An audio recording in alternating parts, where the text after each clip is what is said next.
Hey, what's up everyone out there? Thanks so much for tuning into another Addicted Fishing tutorial. Today, we're gonna dive into smaller beads. We're gonna talk about fishing like just smaller setups. It seems like as the bead fishing has gotten crazy, everyone's using like these freaking like basketball sized beads, and it's like, what happened to the small bead? We're talking micro beads. Micro beads. So that's what we're gonna be talking about today, specifically for salmon, trout, and steelhead. Thanks so much for tuning in. If you guys are new to the channel, don't forget, tap that little subscribe button. Bead fishing coming up next.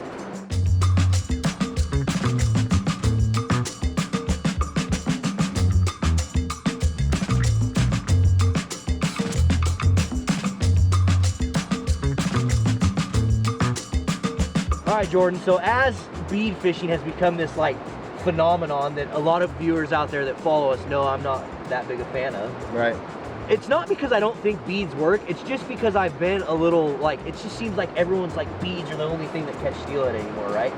And it's crazy because as it's like gotten bigger and bigger and more popular, now people are using these like, they're starting to rig up tennis balls. giant beads, you know? And it's like, where this started was with these like smaller beads, right? Right, it started trout fishing in Alaska, where people really caught on to it. The guys that would go up there all summer, brought it home, started adapting it to the steelhead, and this started back in the 40s, 50s, like way back in the day. Keying in on a most natural presentation possible, really, other than an actual like real bait, a real soft actual egg. It's a technique that's evolved over time and has kind of gone over into the lure realm as far as I'm concerned. So what we're here to talk today is something a little bit more in the natural presentation. You guys in the Midwest fish this way much more than we do out here in the Northwest, but it's a technique and it's a tactic that is really good to learn as a steelhead fisherman, and it will really progress you in your bead fishing and really fishing pressured fish. Yeah. Okay, so as the like smaller beads, you know, we started thinking like, we need our own like small bead, and for one of the reasons is all the ones on the market, they come pre-scented, which I hate because then you don't get to pick what scent you want, and they don't come in a lot of the colors that we wanted to see, right?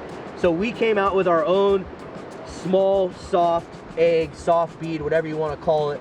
So let's talk about them a little bit, talk about some of the techniques of why we use them, how we use them, and then you can maybe talk about a little bit of the trout fishing stuff, and what you kind of grew up doing way back in. I mean, you've been guiding in Alaska for years, doing this way before we came out with these small beads. Right. So really the colors that we identified are kind of come off of our line of colors that we've had with Mad River MFG since the beginning. With our worms. Exactly. So we have our peachy pearl, our red pearl. We kind of covered the spectrum on a lot of these colors because it's not something that we could see on the market, of course, you know. So we found our own color scheme, made them in a, what are these, are 6.5 mil, correct? There's 7 mil. 7 mil. So the smallest end bead that you're going to really find, unless you're going with a really small trout bead in the 6 mil range. But like Marlon had mentioned on them, these all come unscented, and what we add to it, you can see how a lot of these jars here that I've already added scent to kind of have that milky sheen to it. It's a great way to add scent to a plastic in a small form.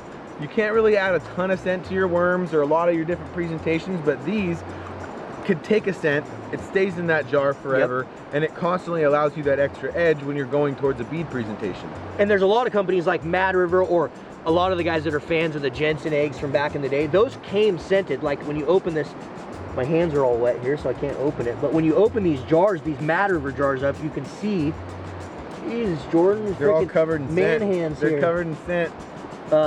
When you open these up here and you smell, I mean, they are like potent anise flavor, right? And obviously anise is a great steelhead scent, but I've always wanted to do my own scent, you know? And so how we do this, guys, is you just basically open up the jar. You can take any of the oil scents that ProCure makes. Obviously, we're going to choose the Addicted Steelhead one. Obviously. And you don't need a ton. You do not need a ton of scent. You're just going to basically put a little in there, and that's it. That's literally all you need.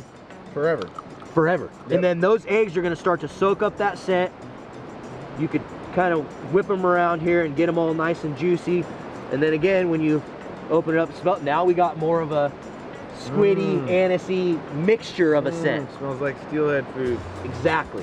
So that's one of the main reasons. That was why I wanted to come out with these eggs. Now let's talk a little bit about like the applications and how you fish them, because I know you fish them different than most people would. Right, a lot of the time. And then I'll show what I do with the jigs. Right. So what we have here, this isn't a really in-depth setup, but if you guys want to learn more on how to fish these bead setups or double bead, we have more links in our YouTube channel where we go through on some certain tutorials and show you guys exactly how to set these rigs up. But what I did here is I used just about a foot leader of 12-pound test, and I put one of our number 4 mustad bead hooks that we're working on here on the end of it, just with a normal clinch knot, normal fisherman's knot. What I like to do with all of these beads, basically, and a lot of people maybe tisk it over the years, but I like to add them right to my hook. So, and what it does is it kind of covers up that hook profile. If you are fishing somewhere you think it matters, it covers up that hook profile a little bit, but what's crucial is to not go with too small of a hook if you're gonna be putting this rubber on there. Because it will move around. These things are just durable enough to stay on that hook like that, but when the fish takes it, a lot of times it'll come off, and that's how you want it. You want it to rip off of there. So I put it about halfway up the shank. Another opportunity you can have, another presentation you can do with these is by sliding them up your line, tying some sort of bait loop, and then adding a piece of yarn. That's one of my favorite setups for this. Red, yellow, white, green, whatever the color is that you're gonna want that day. You tie a little bait loop on there, put that little piece of yarn above the hook, and that will help keep that small little egg above the hook with that yarn in place. So that's one of my favorite ways. Well, and then you could also just slide that bead up and then just take another color bead. Look at that. And put it on there. This is what we call the smorgasbord, America. And now you've gotten, you know, you put this one your 2 or 3 finger spacing above, boom. And you can go with a bobber stop, you can go with any kind of presentation. You know, we can actually add one of those on there right now, but you can go with any kind of stopper to keep that bead above it. And again, this is another soft bead presentation that's not gonna inflict your hook gap when those fish do bite it, which is a big issue when we are bead fishing all the time. Exactly. And so now one of the things that I've always loved is if you don't have bait or you don't have access to bait, you can scent these eggs up and then you can then tip your jigs with them. So these are our new Mustad Sink It Series Steelhead jigs, which you guys should be able to find in most retailers now or online at Mustad Fishing's website. So these jigs, particularly, they're gonna come in a bunch of different colors, but there's usually gonna be a red bead, your material color, and no scent. There's gonna be no scent, no bait or anything like that. So you can take one of these eggs and you can basically use it to add more profile and more scent to your presentation. So we're gonna just slide that bead directly onto the hook like that. We're gonna pull it up into the turn of the hook, material back over it, and there you go. So now what you've done is you've added scent, you've added a little bit more presentation to the setup. You can switch the colors out, like I know Matt River makes like some chartreuse colored beads. Or put multiple colors on there. Multiple colors, put 2 different kinds of beads on there. So it's just another way to basically separate yourself, add some scent. It's what I like to call that extra 5%. We're always kind of preaching that as anglers, is it's like, yeah, a lot of this stuff, you know, it's like, it's just giving you that extra edge. Well, no matter where you fish in the world, steelhead fishing is a perfectionist sport. So keying in on your presentation and keying in on your setup to make the most value of your time you spend out there on the water is gonna always make you that top 5% angler.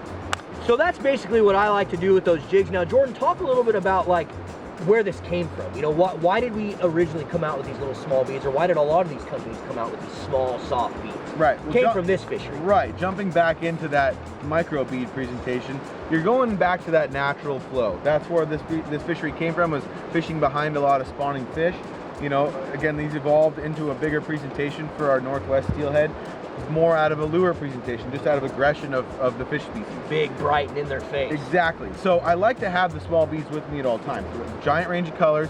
You know, Sean can kind of pan over here. I got some glow beads. I got some orange ones. I got the cherise. I got the dead eggs. Again, going towards that natural spawning cycle of the eggs. This is what they come out as. This is what they turn into, and this is what they look when they're dead. So having each series of that, and even fishing each of them throughout the day, can really set you apart. It adds that extra allure to those fish, especially if you're running a trailer off one of these hooks. That's one of the best ways that I find. Let's go ahead and show them that really quick, because that's about the fishiest setup known to man. You do this here. So I got my foot leader. I'm gonna go ahead and grab my cherise bead here. And with these small beads, one thing that's kind of a good tip for me, and I've found over the years, is very effective, and I've strayed away from it for a long time because I didn't think my line was strong enough, but doing a bead knot, just a simple bead knot, not using a stop, not using any kind of this is how I like to do it, because it's quick. Inline, exactly, but it doesn't work with anything over about an 8mm bead. So what I'll do here, I've started that straight on my hook, it's free flowing. I'm gonna put it right to where I think it needs to be, and I'm gonna throw 2 half hitches. My hook's gonna go right over my line, 1, 2, I'm gonna do it 3 times for good luck. And then I'm gonna pull that tight, just like so. And what that does is it creates that nice little loop. Your line's strong enough to hold that there without creating any tension or any kind of bind so where it's gonna break.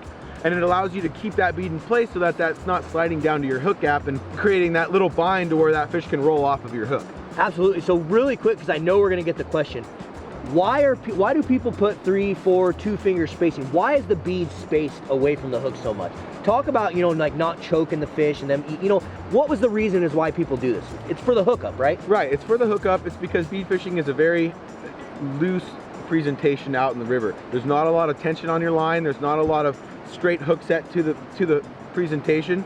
So when this drifts down the river, you want it natural. It's sliding behind your gear, behind your weight, it's drifting. And when those fish pick that bead up, what you don't want is for them to miss your hook. And it seems like they're missing your hook when it's separated like that, but what I like to do, I mean, that's a little bit of a far space for me. That's kind of far, yeah. But I try to envision the size of the fish's mouth. If that fish is gonna go for my bead, you know, say that's a big Chinook's mouth, if we're talking like that. That fish grabs that bead. You want this hook placement right in the maxillary fin, right in the side of their mouth. And what happens when that bead is away from that hook, it allows that hook to set properly in the edge of their mouth every time. Right in the corner. And I've noticed that as I've caught, well, when we went up north last year and fished, every fish that we hooked on those setups, boom, I mean, right in the corner of the mouth. And in Alaska, there's restrictions where this was born. There's restrictions against this to protect the fish. Because the fish don't swallow the bead, they don't get that hook all the way in their tongue. It gets them in the side of the mouth. You can safely release them and let them go back into the river, a lot like our wild steelhead. So having that spacing in there is very important, keeping that away, and that bead knot works great for this adaptation. And it works great for the small bead. But what I'm gonna do here now is one more quick little tip setup for you guys, and it's that bead dropper. So we got our Mustad Sink It Series jig. I'm just gonna throw a normal fisherman's knot right around the shank of that hook, right to the bottom of it. Add 5 or 6 twists there, back through, and there you have it. You're fishing 2 presentations just like that. And what that does is it allows... this is deadly. Yeah. I've seen this work so many times. I call this the jig, bead, and roy. Jig, bead, and roy. So this gets your setup down. It's an effective presentation. You can even add, again, another anise egg, whatever the steelhead eggs you want, another color, multiple. You have that dropper down to another setup with a smaller bead. You can go all the way up to the 10, 12, 14 mils if you really want. But I like a smaller bead for this presentation because it allows the fish, it allows that bead to effectively fish and doesn't pull your jig out of the zone by being a big head or big, floaty 14 mil bead. So. All right, everyone, so there you have it. We just wanted to kind of go over some small beads and obviously show you our new addicted steelhead eggs that we have out. We're gonna put a link down below if you guys in all the other regions are in the Northwest, you guys want to buy these and try them, we'll put a link down below, and I'm actually going to give all you guys watching a special little discount code to purchase these today. It's only for our YouTube audience, so special little discount code in the description below for you guys to go to our website, pick up some of this stuff, and get out there and hopefully catch some fish. And like I said in the last tutorial, me and Jordan are out on the river today. The river kind of blew out on us. We didn't really expect it, and so we said, hey, let's just do some educational stuff today. Let's teach some of you addicts out there how to get out here fishing. So that's what we're doing. So make sure you tap subscribe, make sure you turn on that bell. And you got anything else you want to tell these guys? No, you guys, be effective, keep fishing, have fun, stay fishy. We'll see you guys out there. We'll see you on the river. Thanks, guys.